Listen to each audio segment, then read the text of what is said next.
Assalamualaikum warahmatullahi wabarakatuh. Apa kabar teman-teman semua? Senang sekali bisa bertemu kembali.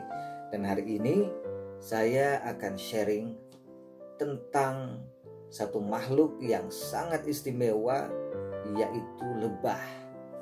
Jadi hari ini kita akan sedikit melihat filosofi lebah.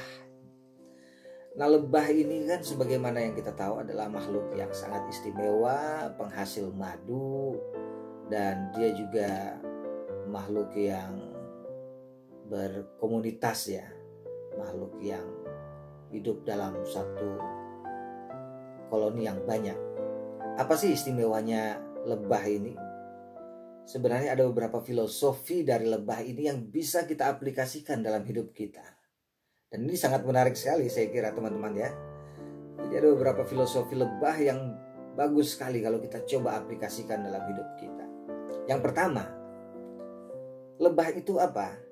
Dia hanya menghisap saripati bunga. Jadi dia tidak mengambil yang lain dari bunga itu. Dia hanya menghisap saripati bunganya saja. Karena itu yang paling penting dan paling bermanfaat, paling berguna untuk dirinya. Nah, bagaimana dengan manusia? Bagaimana dengan kita? Apa yang kita ambil dari kehidupan ini? Apakah kita mengambil segalanya mau diambil, ini mau, itu mau, segalanya mau diambil. Padahal itu kan belum tentu apa yang benar-benar kita butuhkan. Nah, lebah ini dia tidak asal mengambil dari bunga, yang diambil hanya saripatinya karena itu yang paling penting dan paling bermanfaat untuk dirinya. Dan nanti kita akan lihat lanjutannya ya, ada kemanfaatan lain dari saripati bunga yang diambil ini. Jadi pelajaran pertama adalah lebah itu hanya mengambil apa yang benar-benar dibutuhkan. Nah, mudah-mudahan dalam hidup kita juga begitu.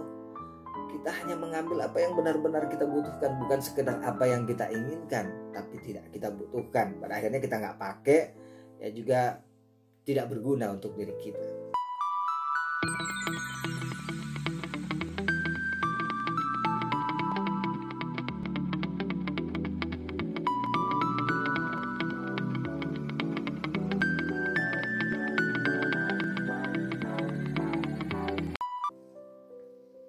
Apa yang kedua?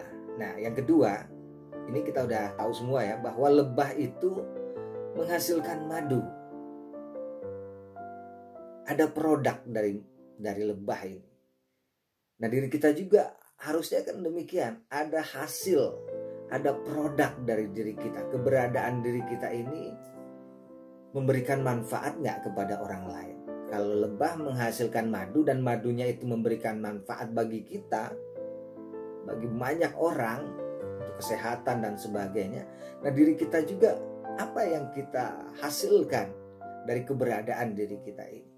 Harusnya kita menjadi pribadi yang memberikan banyak kebergunaan kepada siapapun orang yang berinteraksi dengan kita. Bermanfaat bagi lingkungan dimanapun kita berada.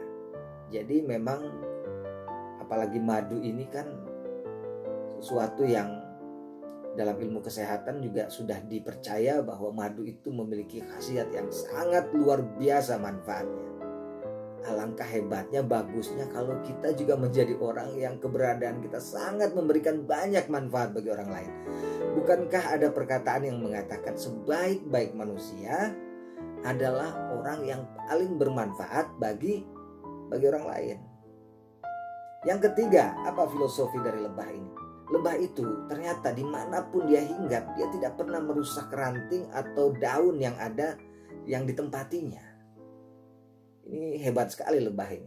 Dimanapun dia berada, gak ada yang rusak. Tanaman, bunga, sampai daun yang sekecil apapun yang dia hinggap itu gak ada yang rusak.